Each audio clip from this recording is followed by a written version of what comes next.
রাওয়ালপিন্ডির সেই ঐতিহাসিক দুপুর কি ভোলা সম্ভব? পাকিস্তানের মাটিতে পাকিস্তানকে ২-০তে টেস্ট সিরিজ হারিয়ে ক্রিকেট বিশ্বকে চমকে দিয়েছিল বাংলাদেশ। ওয়াসিম আকরামের ভাষায় যা ছিল পাকিস্তানের জন্য বিব্রতকর।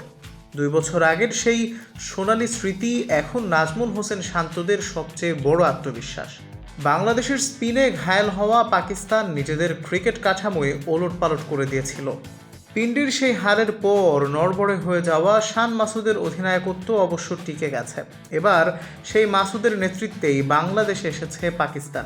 গত ৯ টেস্টের ৪টিতে জয় পাওয়া পাকিস্তান এবার মরিয়া প্রতিশোধ নিতে। ঘরের মাঠে বাংলাদেশ মানেই ছিল স্পিন ভাত, কিন্তু চিত্রপট বদলাচ্ছে। মিরপুরের উইকেট এখন সবুজ ঘাসে ঢাকা। টিম ম্যানেজমেন্টের পরিষ্কার বার্তা, ব্যাটার ও বোলাররা সমান সুবিধা পাবে এমন উইকেটে খেলা।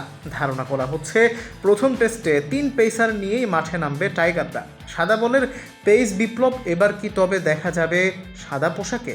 এই সিরিজ দিয়েই টেস্টে নতুন শুরুর অপেক্ষায় দুই তরুণ। ওপেনিংয়ে থিতু হতে সাদা বলের হার্ড হিটার তানজিদ তামিমের অভিষেক প্রায় নিশ্চিত। আর ঘরোয়া ক্রিকেটে প্রায় ৫০ এভারেজে রান করা অমিত হাসানও আছেন পাইপলাইনে। ড্রেসিং রুমের সেই রোমাঞ্চ নিয়েই লাল বলের চ্যালেঞ্জ নিতে প্রস্তুত এই দুই নতুন তুর্কি।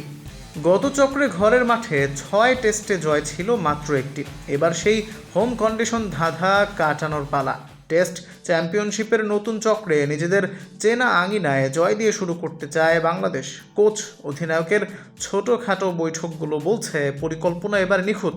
প্রতিপক্ষ সেই পাকিস্তান, যারা ২ বছর আগে টাইগারদের কাছে নাস্তানাবুদ হয়েছিল। মিরপুরের এই নতুন পিচে কি আবারও লেখা হবে বাংলাদেশের জয়গাথা? উত্তর মিলবে ৮ই মে থেকে শুরু হওয়া মাঠের লড়াইয়ে। Desk report, ultimate sports.